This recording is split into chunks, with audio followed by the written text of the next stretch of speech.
Welcome back to Beach. Hi. Amazing presentation. We're getting better every day. Yes, in sir. Every field. Yes. Today, sketchbook tour.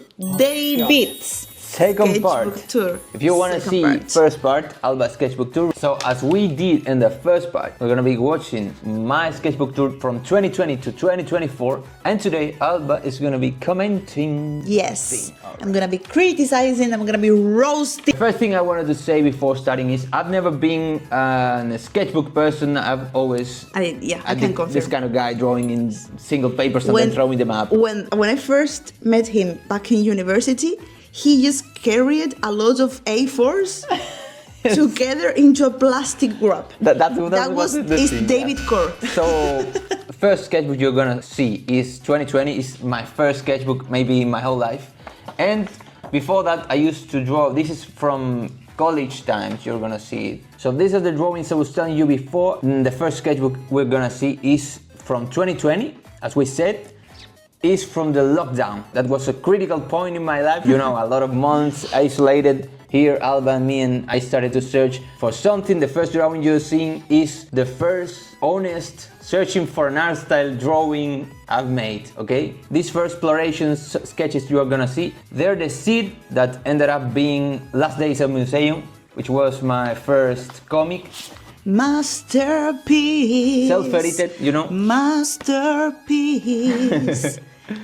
Can you believe David said this is bullshit? Nah, I have to deal with that every day of my life, being one of the best from the past. comic books ever. Okay, so I'm gonna take over and I'm gonna be commenting what I see through all these sketchbooks and all through all these years in David's drawings, and you can, like, of course, add your opinions. Okay. Thought. First of all, I want to say that David has a strong background in animation. He comes from animation, and I want to start by saying that I think one of the strongest points of David is how well he draws. Pero es que es verdad, tío. Es que lo que estoy diciendo es verdad. Tú me dijiste que yo soy la polla. He has a strong start in animation, and obviously to being able to animate decently, you need a very strong base in drawing. And I will say that that's one of the highlights of David in general.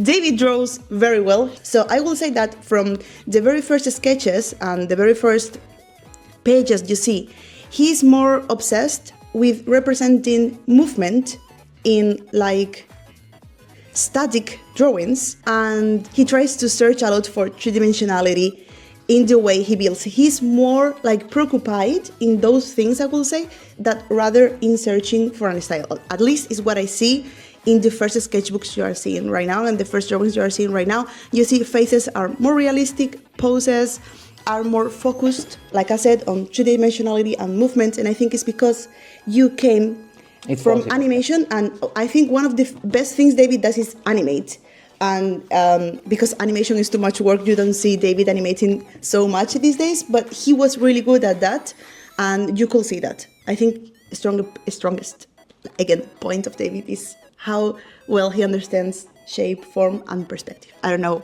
What are your thoughts? My opinion about this. All right. I think, like, looking at the first sketchbook, like, I tend to think that everything I do is crap, okay? It's something that makes us... Then proceeds to roast me in the past video for that. Wait. So... But no, I'm gonna say something positive.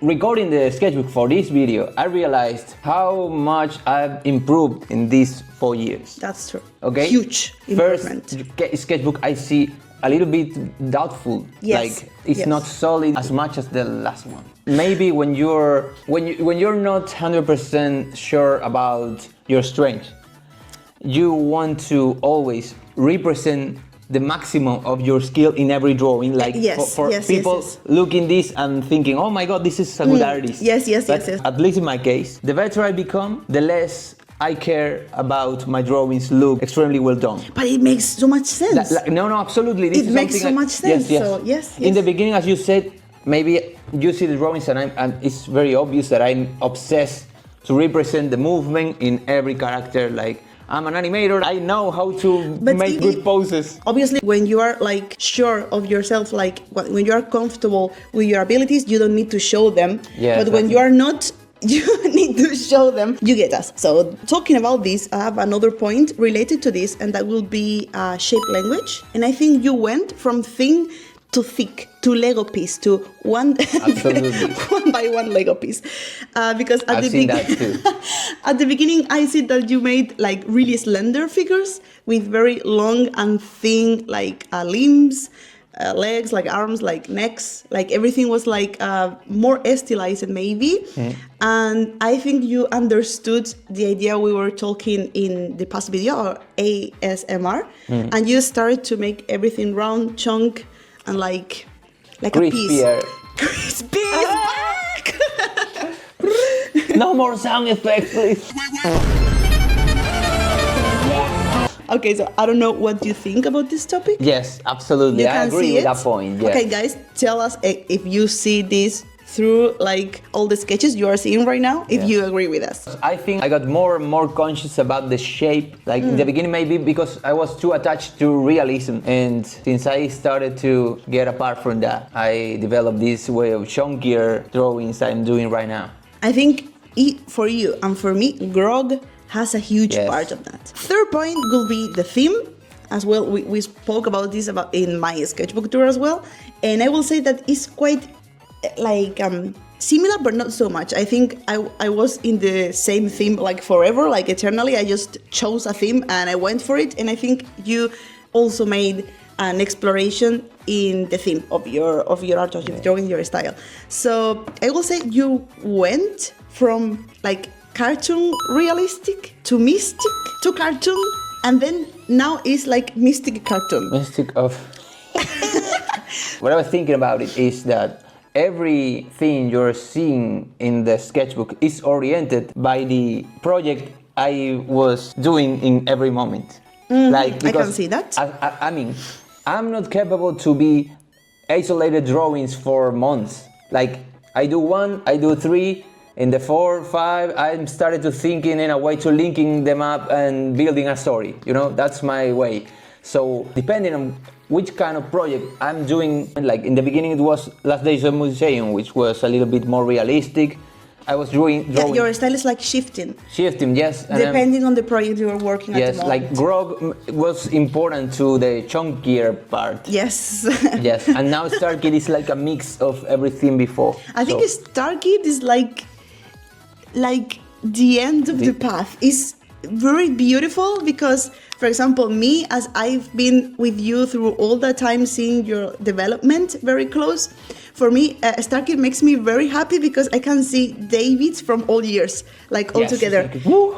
Exactly. So I can see like everything you like, everything you are, and everything you work for, like mixed into a narrative thing. So it's amazing. You're gonna love Starkid 66. Oh my god, it's beautiful because she said it's the best and it's the current one. That means 5 years in the future it's gonna be even better. Last one is almost fan art, like entirely.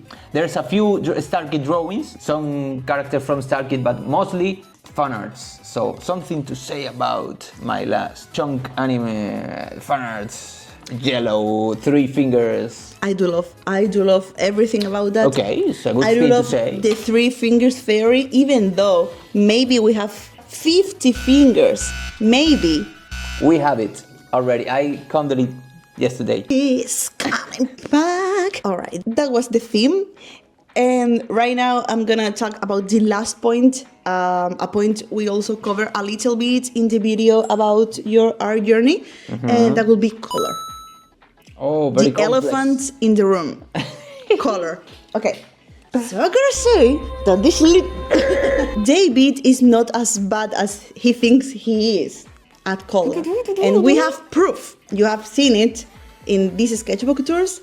A bee just died. I see a bee collapse in the heat. She's dying in the... No. Oh, it's okay. It's okay. She was doing a backflip. She was doing a backflip, dude. Okay, vale.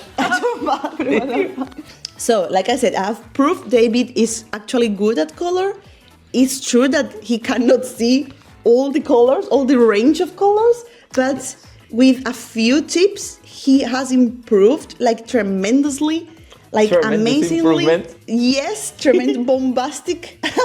Bombastic, astonishing, utterly beautiful improvement in color field. But he still thinks that it's just pure luck or pure coincidence and not. And I have proof. I have this Starkid 666 as well. He made that entire palette. It's amazing. So incredible. I think Color that genius. So I think that through all these sketchbooks, you can also see that he was really worried. Maybe you cannot see really well, but I was here with him. So I can tell you, he was very worried about the final looking, the final render of all his drawings. And he started to try to color with digital, he started to try to color with markers, and with markers we were making a few experiments, and that's how he came up with the yellow idea, to limit himself to not mess up the final look, because he was really worried about the final look of his drawing. So I think he managed, I think he made something really cool with the yellow marker, but I wanted to take this opportunity to call you people and try to join me to convince him that it's time to color. Yeah. It's time to color. It's time to color your drawings. And you can start by the palette you used for Starkid 666. I'm gonna put examples here. Examples. So think about his drawing, but with these palettes, right? So tell him please in the comments, I'm starting a petition. I'm gonna start like a GoFundMe petition. So David starts coloring his drawings. Your thoughts about this? Yes, I'm gonna be doing the next Cursed Relics event with gray marker, new color. Just one color? One color, but gray. No. That doesn't count. That doesn't count. It's like it's just bilingual. one fucking color. No. Two colors. Two colors. Petition. Next year will be 3. So I'm gonna make my conclusion, and then David will also say I have nothing his to thoughts. add. You said everything. Everything important was covered by Alba today. It's an incredible journalist. I will say, if you see like the 4 years through all your sketchbooks, the highlights will be the improvement of your art style. For me, it's that. And your you building a new shape language within your art. But I will also like to add that you really improved. Even though you were really good, you really improved in drawing as well, and I can see it. I've seen that. Even though maybe me. to some people may seem, maybe people that is not too much into art may see like your art now is worse drawn. For me, it's quite the opposite. You can see that you control like much more, and to be from perspective, more solid. Even more. So even though you were good at the beginning, I can see in these 4 years a lot of improvement. The beginning looks like a total disaster to me right now. Like current ones are more or less, but the first one are like no way. I cannot accept this. No. I'm sorry, but no. I mean, it's true like, that you draw better right now, but that's amazing as well. And I'm happy because I do my best every time. That's true. If David is good at something, is at working. He just works all day, and I can tell I'm a hard work genius, like. And the last thing I wanted to say, David, I don't think he agrees with me, but I gotta say it again. I think a lot of improvement in final rendering, and I've seen the craziest improvement in color for you. Because now it's the first time I've tried to make something serious with Starkid. And you did like successfully. But the Starkid is not in the sketchbook, so it's but you will see. I will put like examples like of a few pages. But I will say you make an incredible improvement of everything. Yes, it's a big success. I agree. 4 years success. I'm really happy. It's been really good to me to look at these 4 sketchbooks because I was not conscious at all about all the improvements. So I'm pretty happy right now. So this is a happy video. It's a happy video, happy ending. Oh my God. Now go for your sketchbooks. Even a year, you will see improvement always. Yes. Like if you draw every day or almost every day, even a few months, you will see the difference. So sometimes it's really nice to visit things from the past. As we said in the previous video, it's not like this way. Never. But you're gonna have 1 year the same, then a little peak, then a big peak, then another year like a game playing. It's this kind of pew, pew, pew, pew.